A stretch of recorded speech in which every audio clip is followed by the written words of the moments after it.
There we go. Okay. Yeah, hopefully everybody, it looks like I have sound and everything. Hopefully everybody can hear me just fine. Hey guys, I've had to make sure that I've got my iPad next to the computer screen here, and the video started playing on that. I was like, oh, no, it's way too weird if I'm seeing everything happen and exactly in mirror image of me on my screen in front of me, at least when OBS is up, and I'm seeing it on about a 5 or 6 second delay over here. It's really weird. So, happy Boxing Day, everybody. Raise your hands if you know what Boxing Day signifies.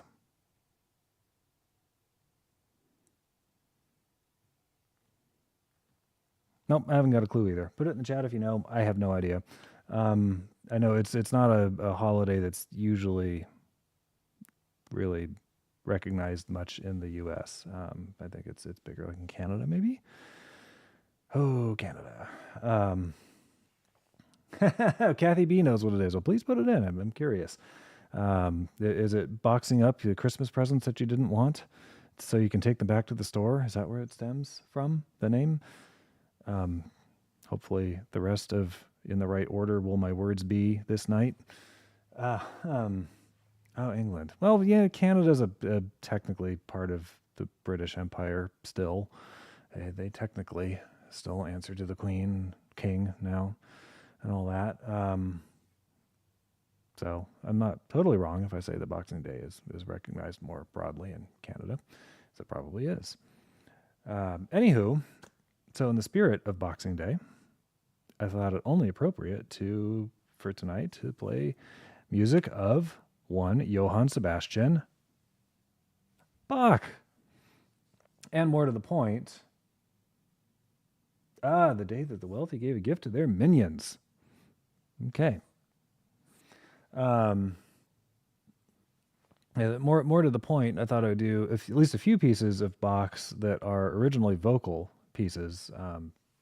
But since I am neither a soprano nor an entire choir, I'll be playing them on the piano. And so I've got a number of things lined up here for tonight. Actually, probably more files open than what I'm going to have time to play, which is usually about the way I want it. I don't want to run out halfway through, you know. So first up, let me actually close these couple of windows. There we go. And oops, actually, hold on just a sec here. I remembered one thing I forgot to open. Boop-a-doop-a-doop. That one, and this is more so I can let's see if the mood strikes me. I've got the right stuff open because I still have issues with the computer where it'll just randomly put, if I have a file browser window open, so not the web browser, but specifically file browser window, where all my files are saved, or whatever window happens to be open, it will take Adobe Acrobat and send that to the back of everything that's maximized on the screen, and it'll put the file browser window in front, and it just completely covers. Doesn't seem to be any rhyme or reason to it. I've had my work laptop and my desktop upstairs do that too. I don't notice it as much because I don't tend to have file browser windows just sitting open for any length of time on those. Whereas I often do here because I'll have a window open. So I'm playing a bunch of stuff by Schubert. I can keep going back to it and open up other. I can talk. Open up other things.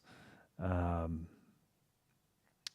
yeah, it's a pretty big annoyance. So I've got those closed, so it won't be a problem there. And also, Melissa's a good little minion.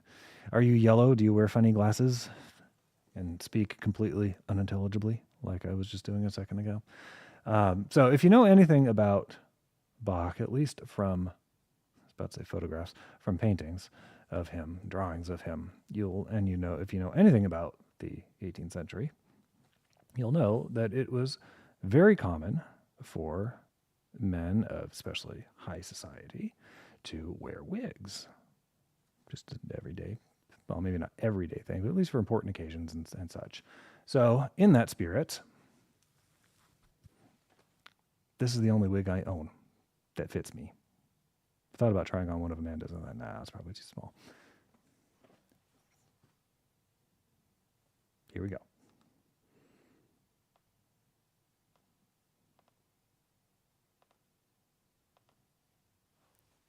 Ooh.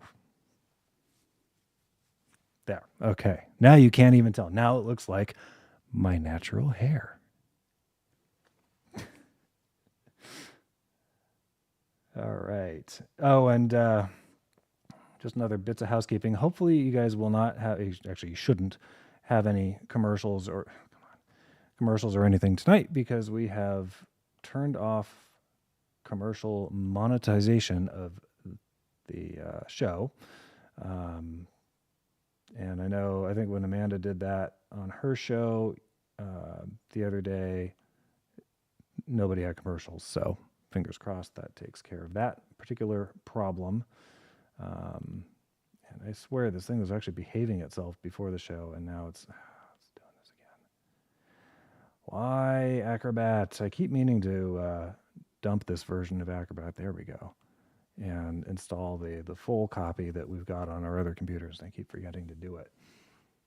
All right, so this first one, you know what? I was going to say something about it. I had the Wikipedia page pulled up. There wasn't that much on it, but I had it pulled up, and now I don't want to mess with this.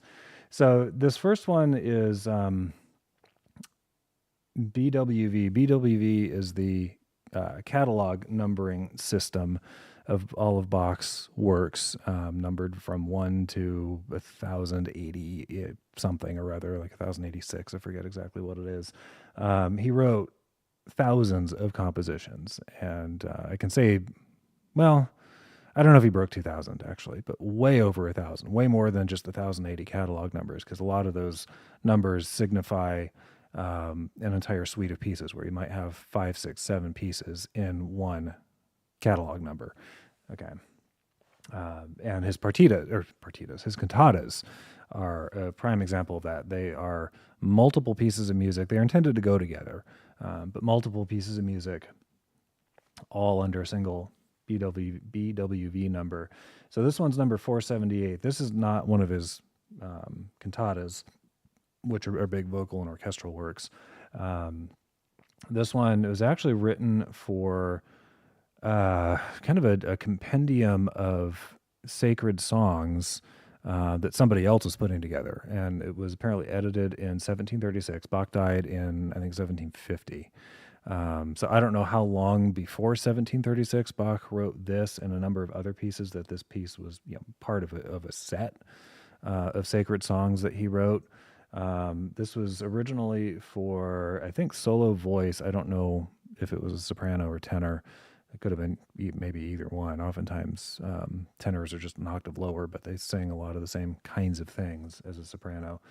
So I don't know what voice part he intended this for, but it was for voice and continuo. Continuo usually referring to a harpsichord. And so, because in Bach's time, the earliest of the early pianos were starting to come around by the mid to late 1740s. So he did write a few pieces that were called piano concerto or something like that. Nothing like, like a Chopin piano concerto. Absolutely nothing like that.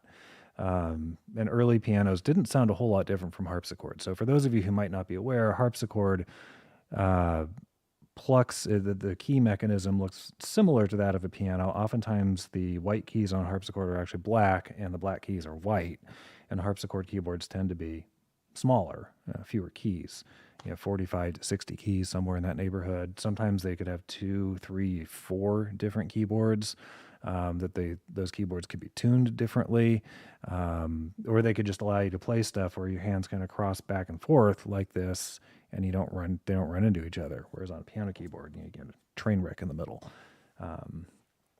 So anyhow, so Bach, if he wrote keyboard music, it would have either been for harpsichord or organ.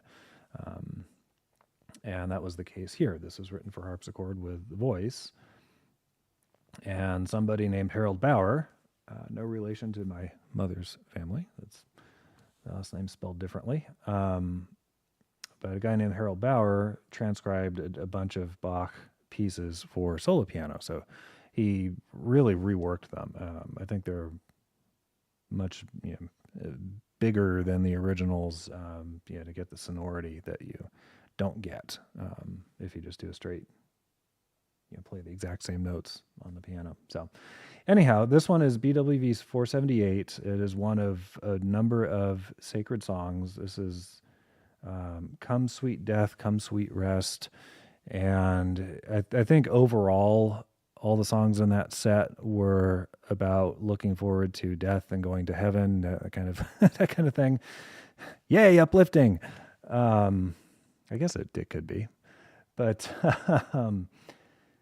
yeah, this is one I really like, and apparently this is actually a fairly popular song of Bach's to be performed. So, Komm, süßer Tod.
All right, Komm süßer Tod, Come Sweet Death by Bach.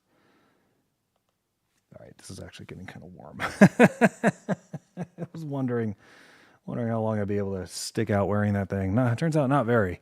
I don't know how the ye olde men in the 18th century did it. I guess maybe you're just used to it. All right, and then now switching over to some of Bach's cantatas. So the cantatas were church music, and they were multi-movement pieces. They were written. He wrote, I think, a couple hundred of them, something like that. It's a lot. It was just the first like 200 odd BWV numbers are all cantatas. So this is from cantata number 127, and because the first couple hundred are all cantatas, the BWV number is also the cantata number. Is kind of handy. It's like, oh, it's number 127, so it's also BWV number 127. You don't get that kind of congruity in numbering systems very frequently. So this one is Diese Route in Jesu Händen. I'm probably putting a weird accent on that, but it means my soul doth rest in Jesus' keeping. And this one, oddly enough, is in a minor key. It's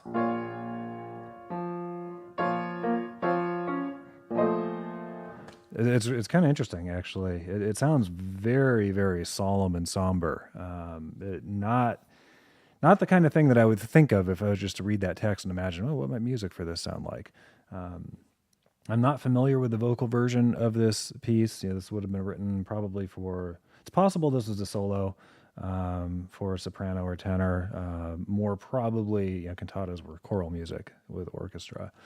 So more probably it was a choral piece, just looking at like the way it's constructed.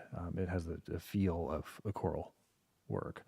But yeah, I'm not familiar with the vocal version of this, so I don't know how the words and textual meaning fits in with the music. Bach certainly had reasons for writing it the way he did. This is nothing Bach did was random. I mean, if you listen carefully to his music, he's very mathematical. Everything is highly, highly, highly organized. Every single note has a reason for being there. Especially in his fugues and other very counterpoint heavy works.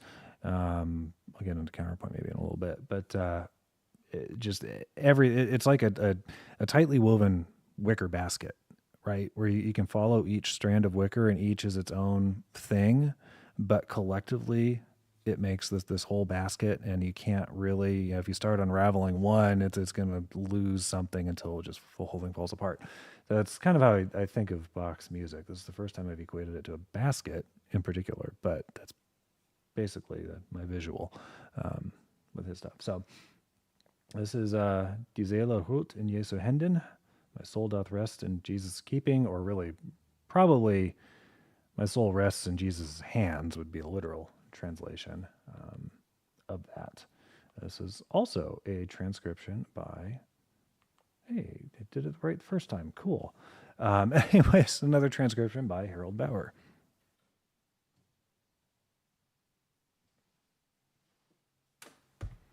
Oh, and I know a few weeks ago when I was did those couple of shows of all left-hand piano music, people often, like one of the first things people usually ask when I play something that's just for the left hand is, well, why would a composer write it that way? Why would you do that? Limit yourself to one hand. Well, this piece, even though it's for two hands, is, in my mind, kind of a prime example of why you would want to have compositions that are either solely for the left hand or focus heavily on the left hand. Because if you want a melody that, say this is a bigger orchestral work and the cellos or the violas have the melody, translate that to a piano, and typically that melody line is going to be falling entirely or mostly within the range of the left hand. You're not usually going to be playing much of any, if any, of that melody line with the right hand, because it's going to be, the lowest note on the cello, I think is it here, or is it an octave lower? I forget. It's a C. I know that.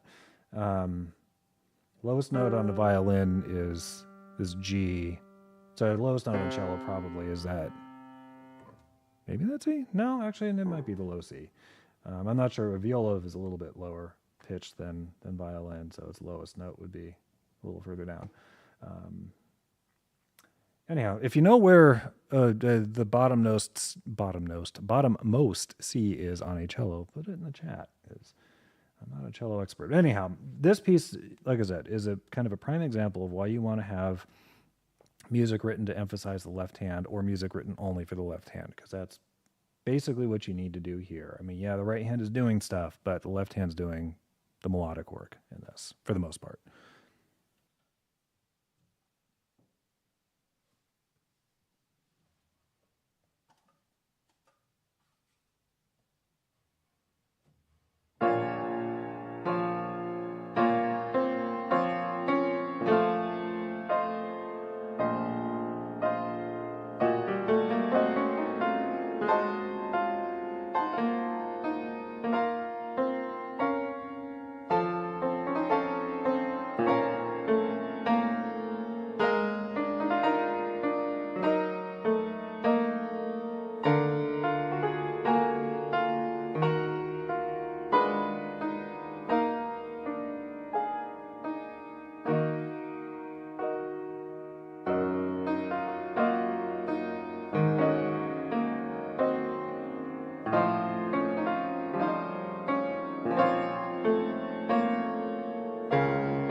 All right, that was from Cantata number 127 by Johann Sebastian Bach. Johann Bach. And it's a couple interesting hallmarks of Baroque music. One of which I don't always pull off very well, is that unlike it starts varying a bit in classical music. Classical period being roughly 1750 to 1740-ish to, I don't know, 1810, 1815, somewhere in that neighborhood. It's a little bit nebulous, depends on the composer you're talking about. It basically Mozart's lifetime. Mozart was born in the mid-1750s, died in the early 1790s. So it goes the classical period goes a little bit beyond his lifespan. But one of the hallmarks of the Baroque period, so 1600s up through the mid 1700s, is it has a very driving rhythm to it. That typically the piece has a certain speed you're supposed to perform it at, and you don't really vary that throughout the course of it. Now, these pieces, these are not things I play every day, so there's going to be times when I probably slow down inadvertently because I'm not sure where my hands are going. But Baroque pieces are supposed to have this very, very regular rhythm to it. Even if it's slow, it's still very, very regular. And you don't get that really with, like, I really like 19th century stuff. And you don't have that kind of rhythmic regularity. It's not nearly as common by then. I mean, at that point, composers were putting emotion into music in different ways. And one of those ways was varying the rhythm of the piece. Yeah, if it ain't broke, don't fix it. Thank you, Cogsworth. Yeah, so that's it. And another, to me, a hallmark of Baroque period music is, in 19th century music, the kind of stuff I usually play on this show, you kind of know when it's getting towards the end, right? I mean, it's just a certain sound it develops. Maybe it goes back to some of the opening musical ideas that it had at the beginning. But it's just, there's sort of a wind up to a conclusion that you can just sort of feel it coming, at least to me. And that's not always the case with Bach, especially. I mean, some of these pieces just like they're just ticking right along, and all of a sudden, oh, it's over. Or you realize like in the last couple measures, like, oh, this is the end. But you don't have the sense, 30, 40, 50 seconds before it's over that, okay, now we're winding down here. Yeah, man, if it ain't broke, don't fix it. Yes, I hear that in Cogsworth's immortal voice as well. Excuse me. I swear I'm not bored. I just oftentimes, if I talk a lot, I start yawning. It drives me crazy. All right, now there's a couple others here that, oh yeah. These might sound a bit familiar to you guys. This one is from Bach's famous birthday cantata. If they give the cantata a name, it's a famous one.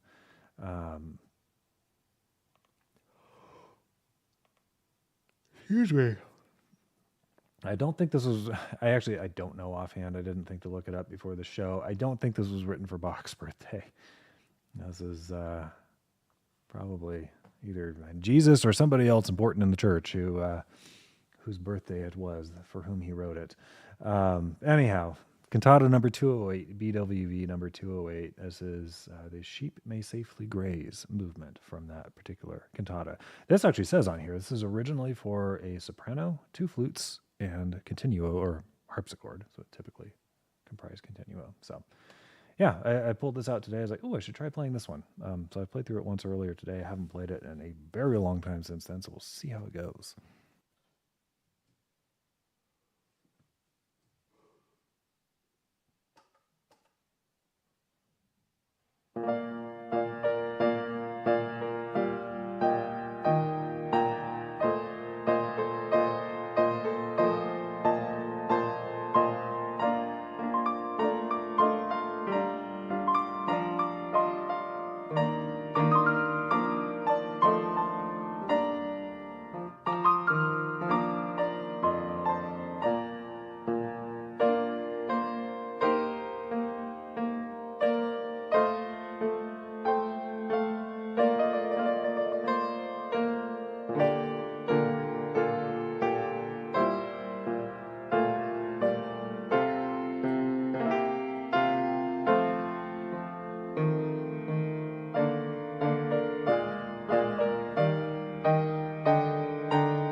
Yeah, Melissa, I love that one too. Yeah, it's interesting. One of the criticisms I've heard levied against Bach a fair bit, mostly, actually, probably mostly from Amanda, but she's right, is that uh, Bach's choral music, for the most part, he treats the choral singers like they're keys on a keyboard.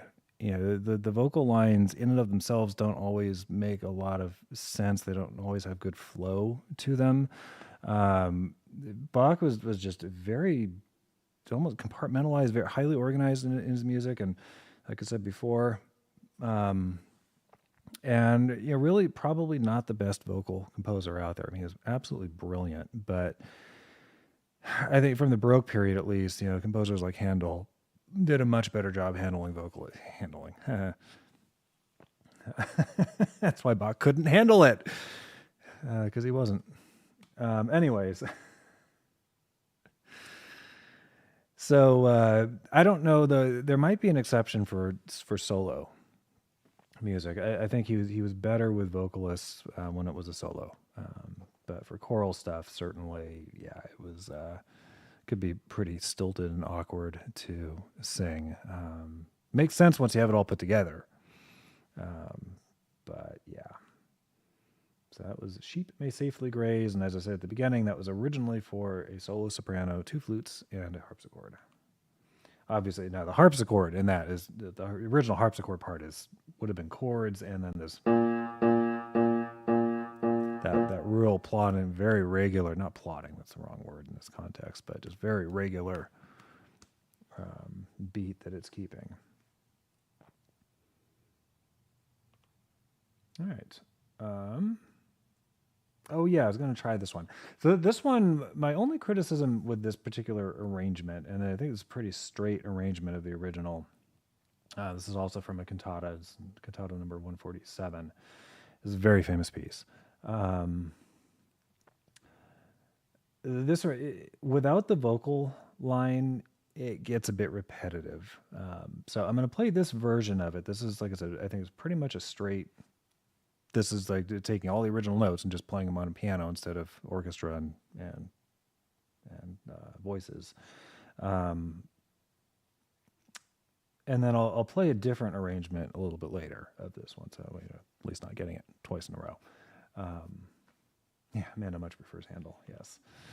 Come on. All right, it's that full screen thing again. Every time I try and go full screen, every once in a while it does it on the first try. Usually it takes 4, 5, 6 tries before it'll do it properly. No, that was totally wrong there.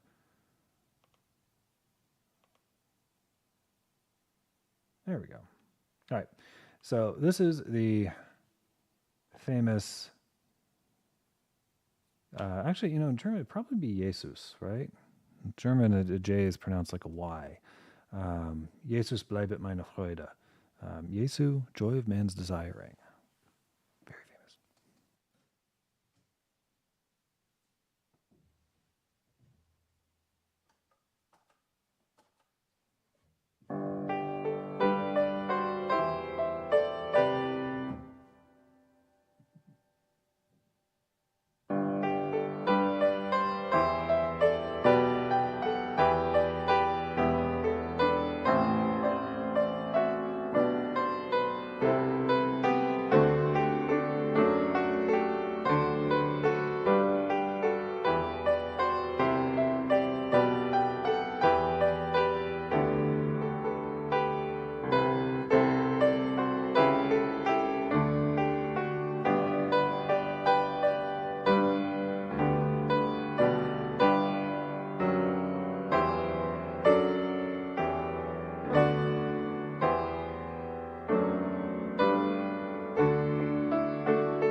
saw the chat. Yes, I quite well know PDQ Bach.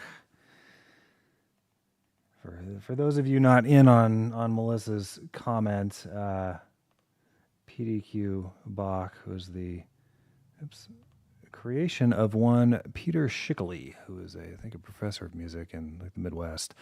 It's probably back in what, like the 1970s, 1980s that he was. I don't know if Pete Schickele is still alive, but he created PDQ Bach to satirize classical music in general, not just Johann Sebastian, but anybody could get his hands on. One of my, I think there's a PDQ Bach composition for. So there was a version that he did of one of Tchaikovsky's symphonies. And Tchaikovsky, if you know anything about Tchaikovsky, he was big and dramatic and emotional, just all the feels and just huge pieces of music. And PDQ Bach did a version of one of Tchaikovsky's symphonies on toy instruments. I think it was PDQ Bach, actually. There was one other comedy set of recordings I have. It might have been from that, but you get the idea. And actually something I highly recommend if you want to be educated and amused at the same time, and you are tired of watching me, look up, I'm sure it's on YouTube somewhere, look up PDQ Bach, Beethoven's Fifth. There was a CD that Pete Schickele put out years and years and years ago. It was done like a radio show. And one of the tracks is Beethoven's Fifth Symphony, which the whole thing musically is played completely straight, except for one part where the horns make a mistake and it's on purpose. Otherwise, musically, it's played exactly the way it's supposed to be. But he's got he's one of them, and he's with somebody else, and they're announcing it like it's a baseball game, and it's hysterical. But they also talk about all the stuff that's going on in the music at the same time. So it's also very educational. It's really cool. It's genius. So PDQ Bach, Beethoven's Fifth, look it up. It's great. It's just the first movement, so unfortunately not the whole thing. Although I guess probably get kind of old after a first movement. Anyhow, there you go. Okay, let's see. What do we have next? I think we'll close out the stuff that was originally vocal music. This is from BWV number 156, so also one of the cantatas. This particular one, I don't know, offhand, if this arioso in G, this is not to be confused with air for a G string. This is a completely different piece of music. Air for the G string is written, I actually don't know what the original key is. I don't think it's G. I've got two transcriptions of it. One of them's in C major, one of them's in D major. And it's BWV 1000 something. So it's from a set of pieces, I think, for violin. Because violin is lowest string is G. So this was arioso in G, and it's so called because it's written in the key of G major.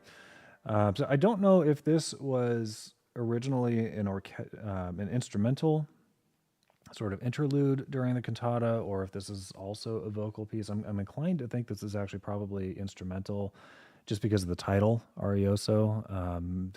Usually if there was sung text in a movement from a cantata, the title of that movement would just be the first few words of the text. That's because it didn't have its own title, so that's usually what they would do to differentiate one movement from another. And because this lacks that in the title, I'm inclined to think this is probably instrumental, even though it's part of a cantata. But very pretty, and this is actually, this particular, I don't know if this copy came from, I think it did, it looks like it did,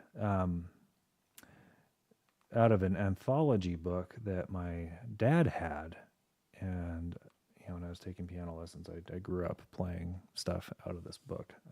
That's where I first encountered this piece. And since I started playing piano when I was 10, we're getting on close to, by the time I would have played something like this, probably 20, 25 years ago. So, yeah.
right, that was, excuse me, Arioso in G from cantata number 156. Very pretty piece. So yeah, Bach wrote some really, really pretty stuff. He also wrote some extremely complicated stuff. So I think that's it for everything that I have anyway that was originally vocal music. So that's it for the Bach sing portion of Bach Sing Day. The rest of it's just Bach. So actually, no, there is still one more. This is, so I played Jesu Joy Man's Desiring a little while ago. This is a little bit more modern take on that piece. This one is simply titled Joy, arranged by George Winston and David Quayle. This is from George Winston's piano album December, which I believe was released either in the 1980s or 1990s. So yeah, solid 30 odd years ago. Yeah, I've always liked this particular arrangement of it. I think as an instrumental arrangement, this one is much superior to the original simply because it's got more variation to it. Yeah, like I said, I found this is oftentimes true when you're taking strophic vocal music.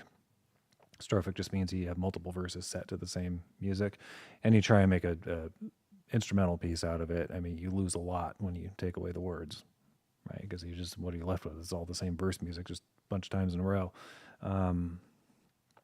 And so that's kind of what that other arrangement was just the verse music over and over again. There's really only one spot where it gets out of G major where it started and goes into D major and then A minor, and then it gets into C major a little bit, and then it goes back to G. So you get that bit, probably about close to 2/3 of the way through where it's like, oh, this is a little different. Something's finally changed. And then a little while later, it goes back to G major. This arrangement actually leaves out those modulations, I think, but it makes up for it in the rhythmic variety. So I wanted to play it tonight. And this is one I've long associated with Christmas, mainly because it's on the December album. My parents would often play it, around Christmas time or so during the winter.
Yeah, Lucy would think I'm a goat.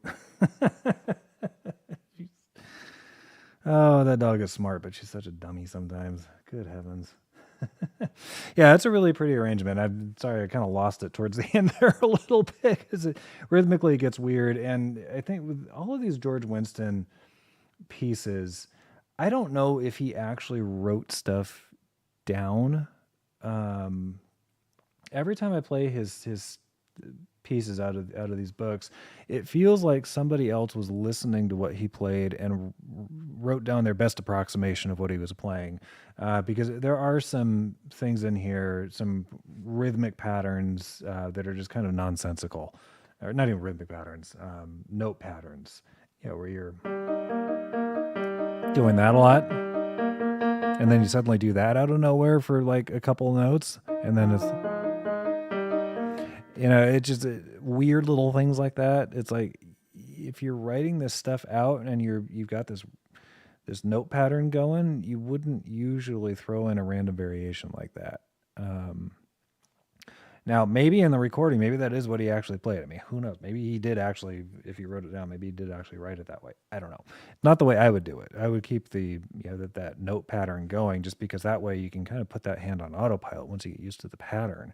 And yeah, maybe you're changing the starting note and the intervals between the notes a little bit here and there to change the chord, but you're keeping that same pattern going. So you're not trying to pay attention to these one-off random little variations in it, where it does it for three notes a little bit differently, and then the rest of it is, for a while is the same, and then it does another two or three notes randomly in a different way, different from the first time around. Yeah, it just, anyway. I'll get off my soapbox there. This particular book, is better than the other Winston book I have. There's definitely typos in the other Winston book. I mean, there's spots where it's like where I'll hit what's on the page. It's like, ooh, that is not right. Which also leads me to believe that this stuff was maybe written down from from performances as opposed to being written and then performed.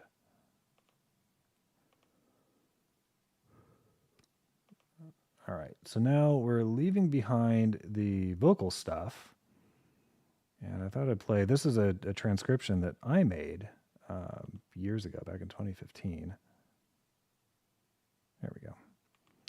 This is BWV number 548. So by the time the BWV's 500-ish through, I don't know, 570. Basically, most of the BWVs in the 500 range are organ pieces.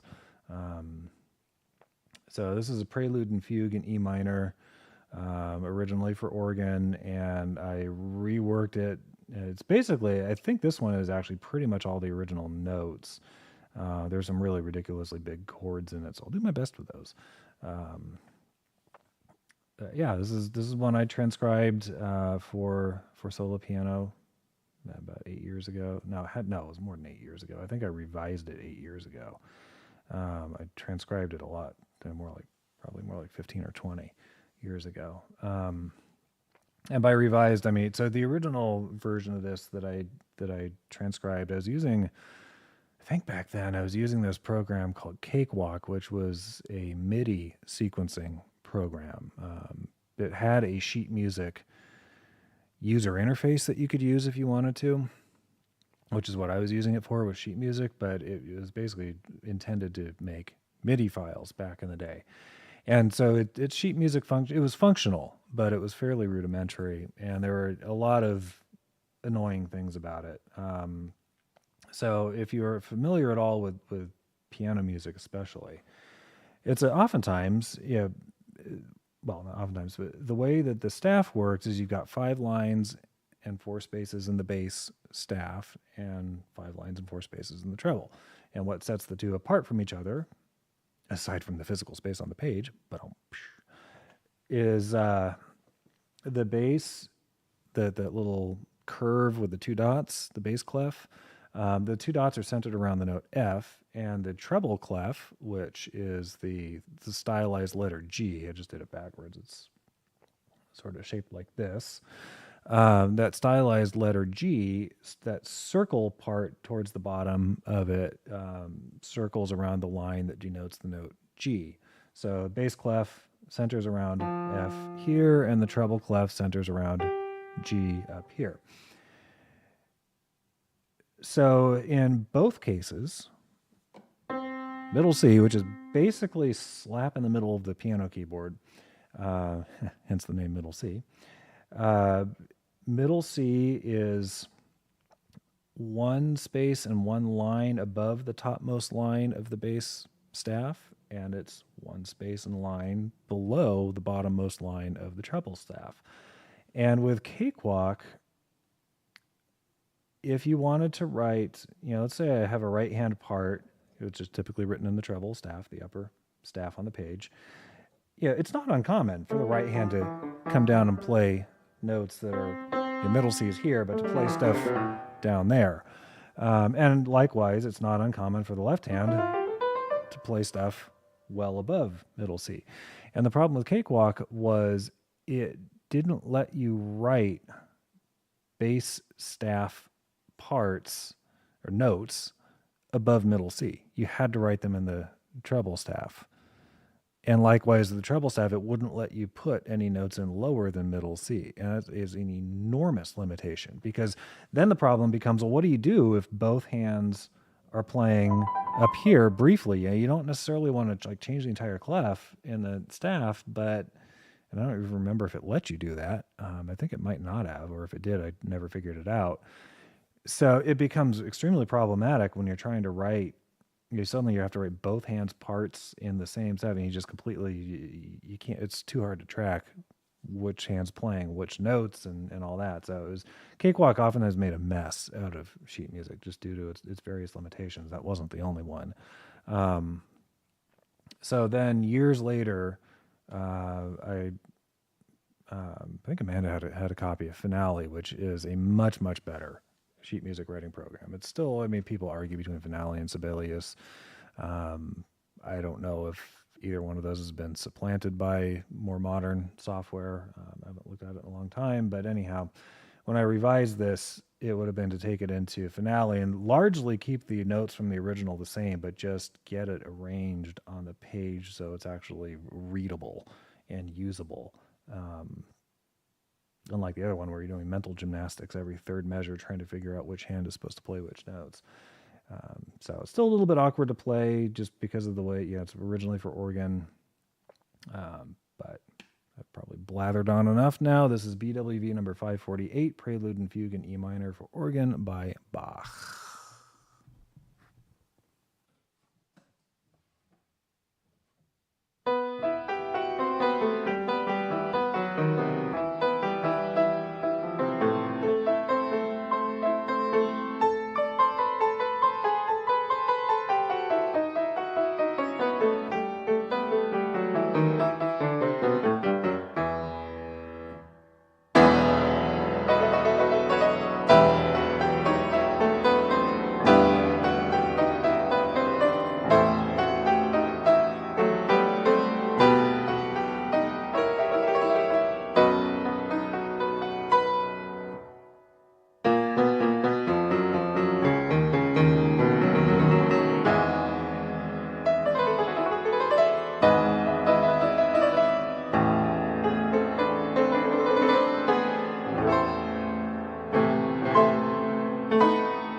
That is a favorite of mine just because it really lends itself to being played on piano, unlike a lot of his other organ music, which is much tougher. That one only has a few spots where it's like, oh, what's that chord?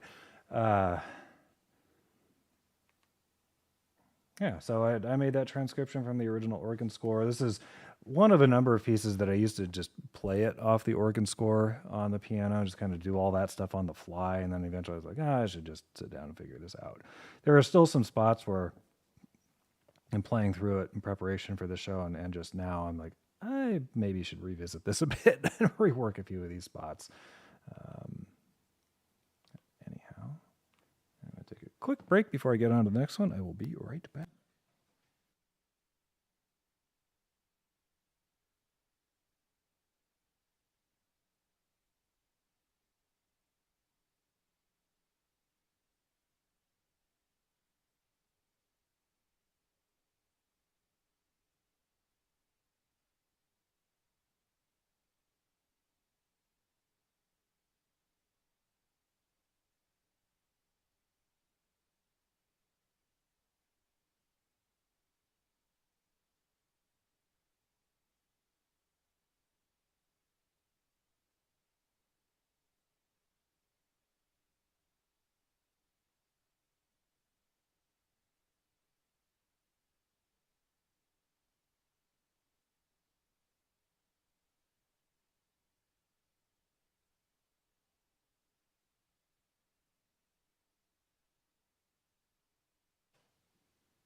Also, nearly forgot.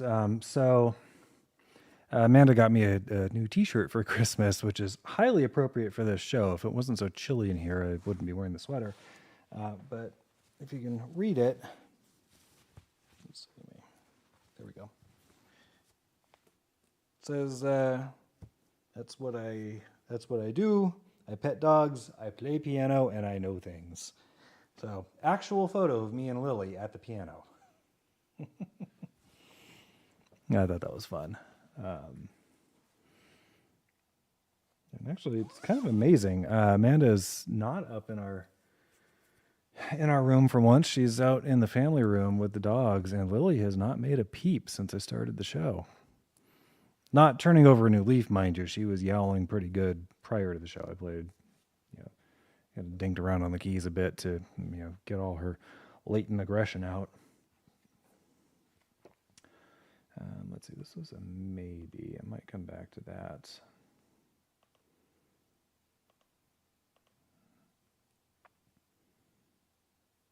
So there are a couple of, let's see. I don't think I'll play that one. I was having trouble with it.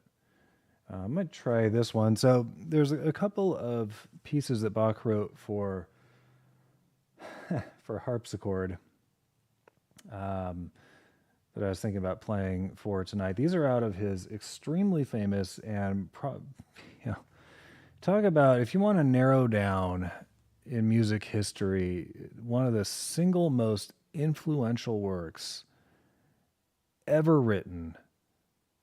It's the 24 preludes and fugues in each of the books entitled Well-Tempered Clavier.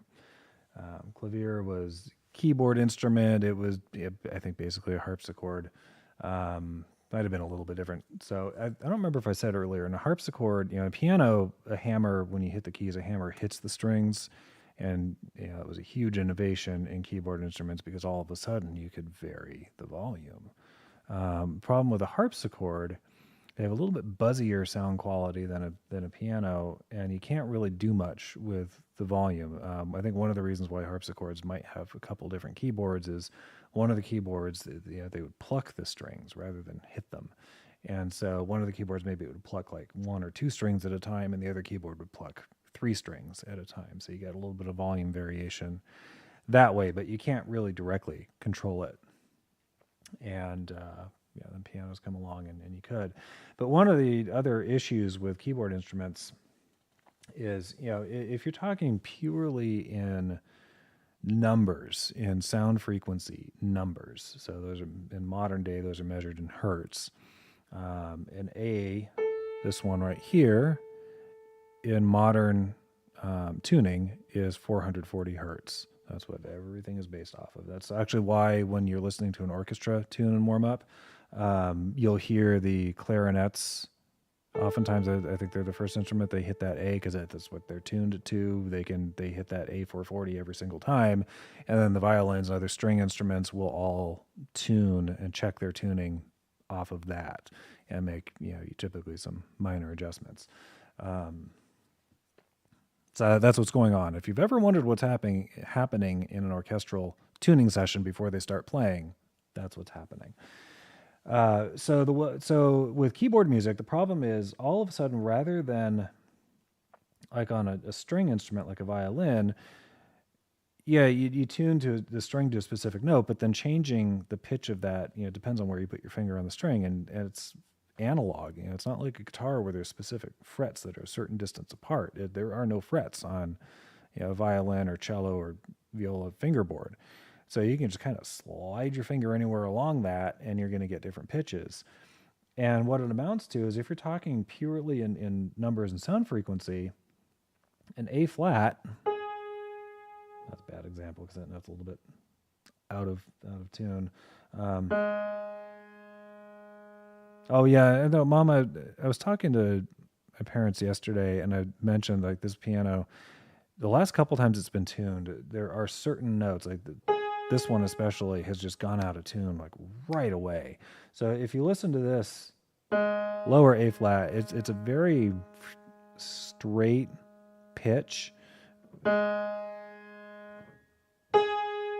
This one's got a little bit of wobbliness to it. So I suspect it's one of the strings out of the, I think, 3 in there that the hammer's hitting. I think probably one of the strings is just slightly flat. compared to the, or maybe it's two of them are slightly flat, but yeah, it's basically the note is slightly out of tune with itself. That's what's going on with an out of tune piano. Is you've got, yeah, certain strings are getting stretched a little bit less or a little bit more than others and produce slightly different pitches. Anyhow, backing up to well-tempered clavier. So the thing that made it so revolutionary was these 24 preludes and fugues. The prelude and fugue go together. Although, I mean, they're separate pieces, so you can play them independently of each other. But they were written in each of the major and minor keys. So starting off A major, A minor, B flat major, B flat minor, and so forth, on up the scale till you get back up to A. Up here. There were a lot of keys that composers tended to avoid, especially in keyboard instruments, even up into the classical period. G sharp, or not G sharp, F sharp or G flat. It's a really pretty sounding key. I really love the sound, the sonority of that key.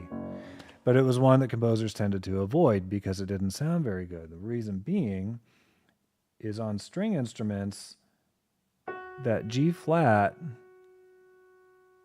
is a little bit different pitch from an F sharp, but on a keyboard instrument, they're the same. It's the same key for both, same physical key. And reconciling how to tune, because if you just say, well, we know that if we were to subdivide the sound frequencies numerically between these pitches and so forth, if you do that, it's like, well, we know that it's supposed to be this number of hertz more as you go up the scale for each note. That's all well and good. It sounds fine as long as you're doing this. But the problem is, by the time you get up here, what should sound like the same note an octave higher doesn't. It's off from where it should be. And so with the well-tempered clavier, keyboard makers at the time, they finally figured out how to tune keyboards such that they sound like they do now, where you have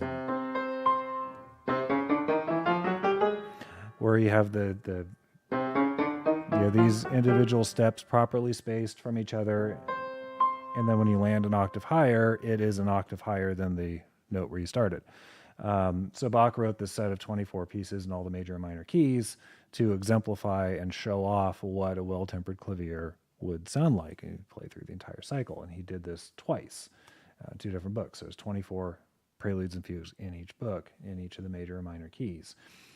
And it has been one of the most highly influential pieces of keyboard music ever written by anybody,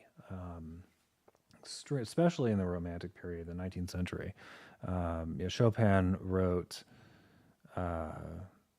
etudes and preludes and such, kind of following a similar cycle, all or most of the major and minor keys. I think the etudes are all the major and minor keys. Lots of other composers did the same thing. They'd have cycles of pieces, all the major and minor keys. It was all due to what Bach did. So this particular one, this is the B minor prelude out of book 1. I just decided to play this tonight, so we'll see how I do. I played through it once before the show. It went mostly okay. Probably go better this time, so I played through it once already. I'm not going to play the fugue only because the fugues are complicated. I haven't played this in a really, really long time. But the prelude's a little bit easier, so we'll try that. So give you guys a sense of stuff from the well-tempered clavier. This is prelude number 24 in B minor by Bach.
All right, that's the Prelude B minor.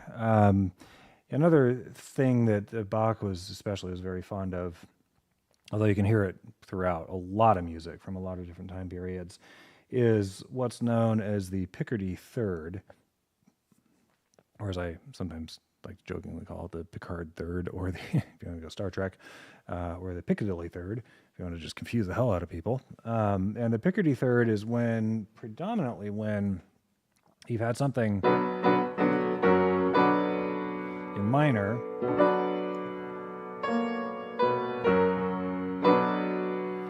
but then it ends on a major chord instead of the minor. And that was something Bach was very fond of doing. So if you know to listen for that, you hear that happen a lot in his music, which I think usually sounds pretty cool. So it's only when something's written in minor and it ends in a major chord. That's a Picardy third. It's, 3 notes up is what you're altering to make it major instead of minor. So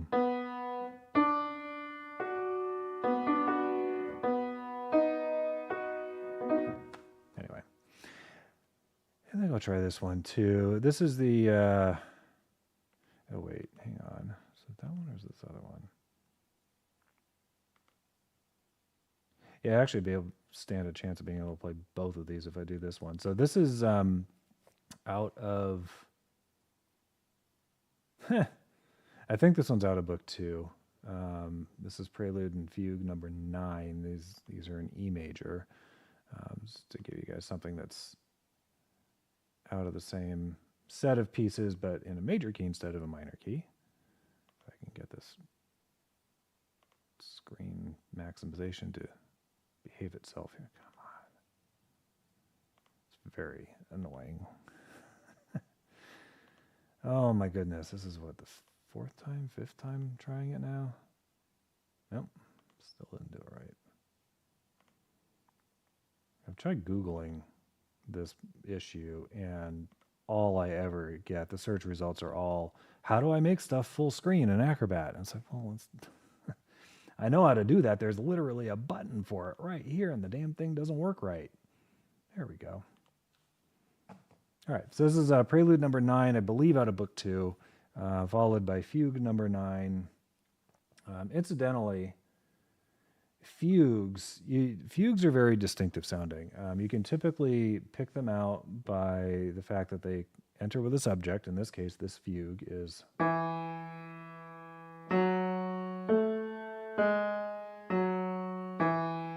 pretty simple subject. And Bach could write a fugue subject on anything, any string of notes you gave him, the dude could write a fugue on it. It was amazing. But what sets apart a fugue is you have that opening subject, right? And then you have, it's almost like an echo, a second voice coming in.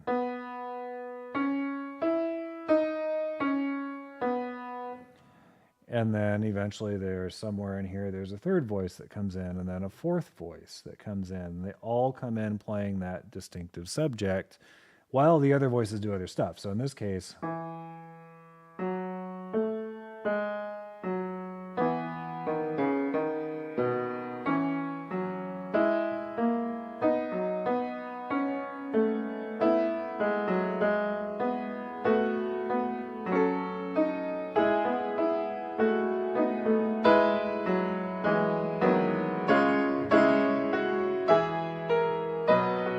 you get the idea. You hear that come in over and over, and then the subject and the counter voices that are doing things while the new subjects, or the subjects and the new voices are coming in. All of that becomes material fodder for the rest of the piece. So fugues have very distinctive openings. The preludes, on the other hand,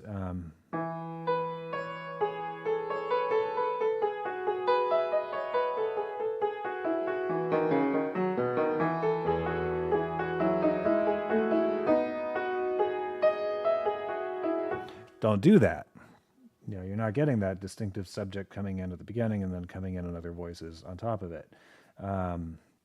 But both cases, and nearly all Bach's music is very contrapuntal, meaning, as making that basket analogy earlier, it's like a tightly woven wicker basket where each of these strands is its own thing. Each of these voices is doing its own thing.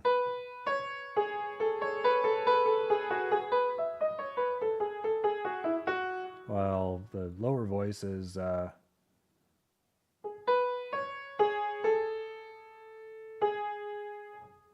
something like that. It's just kind of filling in notes in that particular case. But each voice is doing its own thing. Each note is important, and together they're sort of woven together to form this harmonious whole. So when I talk about counterpoint, in a very oversimplified, brief sense, that's what counterpoint is. And lots of other composers have used it. It became less obvious, I guess you could say, in classical and romantic periods, but certainly still present in a lot of music. So this is Prelude number 9, followed by, if all goes well, followed by Fugue number 9 in E major out of Well-Tempered Clavier book, I believe, number 2.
one of my favorites out of the Well-Tempered Clavier, not the least of which reason is because I can play it. Yeah, the prelude. I really like both E major preludes and fugues from each of the two books. Let's see. Wow, we're at 10 o'clock already. So I think I'll play a couple of others. These are actually there was one piece I've been thinking about playing. I think I won't, just because it's longer and my practicing today I was having difficulty with it. But one of the sort of hallmarks of Bach's music is he would do these. It's called a series, where it's basically like the same kind of note pattern, but he would change the starting note each time and kind of lead you up or down the scale. So he does that a couple times in one of these organ pieces, and it sounds like this in this particular piece.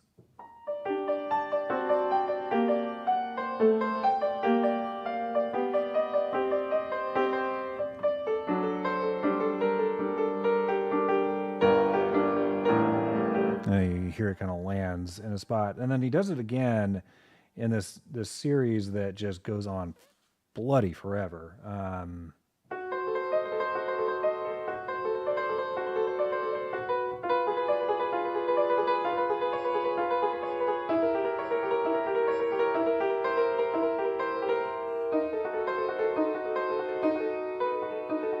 You get the idea. That's just the first half of page. It's half a page, a full page, and then a couple lines on another page before it finally starts, instead of repeating each of those a couple times. It starts to move.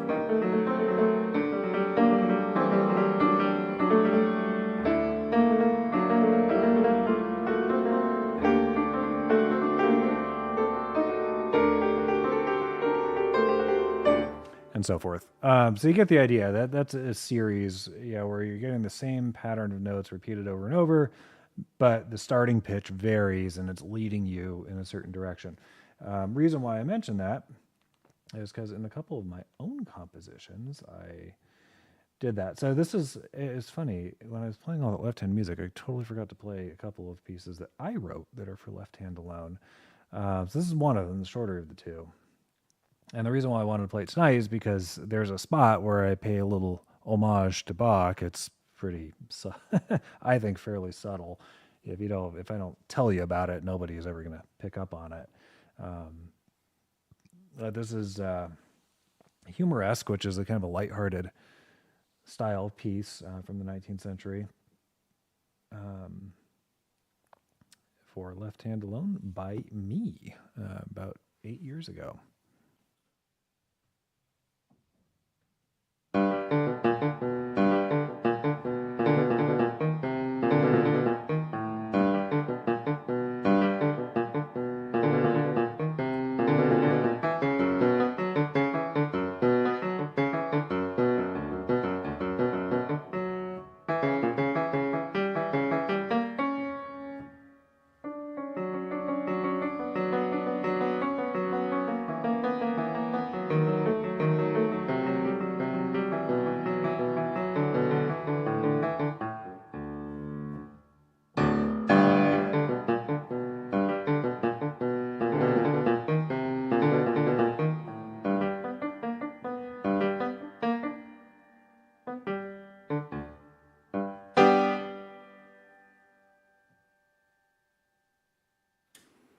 All right, so that was my prelude number 5 out of it. I've up to 13 of them now in that set. So the bit that's an homage to Bach is this.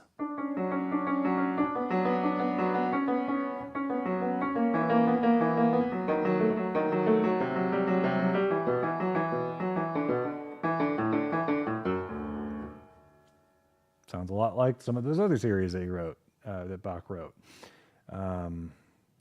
There's also an homage to Mozart's Eine kleine Nachtmusik in there. It's after that bit.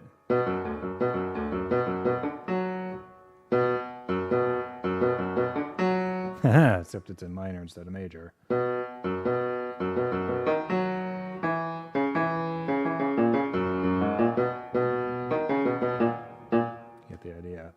decided, it was minor, and I'm playing around with it.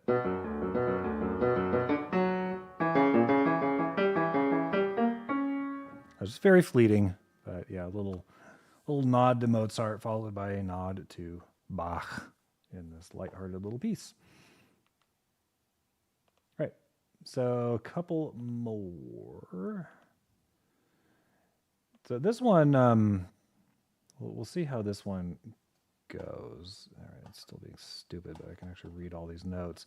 So I'll go with it instead of fighting it. So this is another prelude, actually the next one in the set, number 6, just because it's the next one that I wrote, not because it bears any relation to the other ones.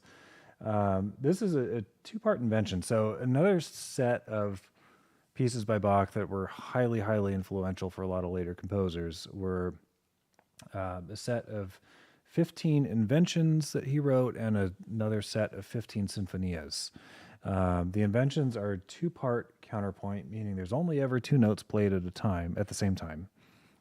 So either a single note by itself or 2 notes at the same time, and that's it for the inventions. And that's what this is. I decided to try my hand at writing an invention. Sinfonias are the same idea, but there's up to 3 notes being played at a time. So you're not getting full chords like that. You're getting it at the most, something like that.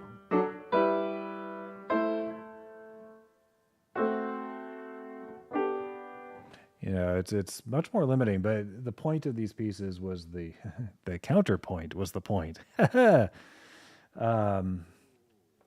yeah, I have not played this piece of mine in a really long time, but I thought I'd give it a whirl for tonight. This is my own 2-part invention, semi in the style of Bach. I wanted to give actual pure counterpoint a try. Yeah, so I'll see how it goes.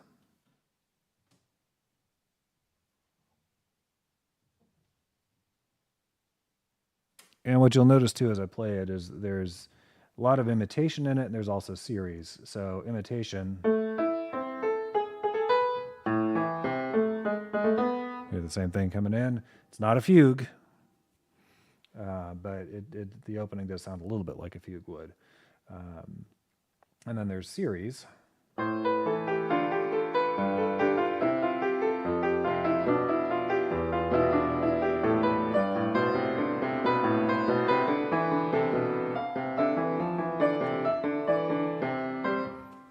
Like that. Just a few things to listen for.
Unfortunately,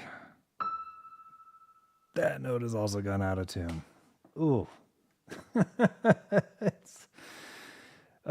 It's noticeable on that piece. Not as noticeable on some others, but oof. Man. Still, I like that piece. That's a fun one. Yeah, I also wrote that one about 8 years ago. It was back in 2015. Yeah, I think we'll do a couple. Let's see, do I want to do this one? Yeah, I'll play one more. I'm going to skip an improv for tonight. Since it's almost New Year's, if I can get this to cooperate. There we go. We'll end with one that you all know. It's not Bach.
That was an arrangement by Charles Lindbergh of Auld Lang Syne, which I love that arrangement. Hadn't actually looked at it in a couple weeks and forgot about a bunch of the middle stuff. I'm like, oh boy, I forgot about these key changes. But yeah, I made it through. So I think I will do a quick little improv. I can't resist. Just hit the record button on the show and yeah, see what I come up with. It won't be anything like Bach. Improvising counterpoint is really difficult because there's so much stuff that you have to remember and try and keep track of. There are some performers who can do it.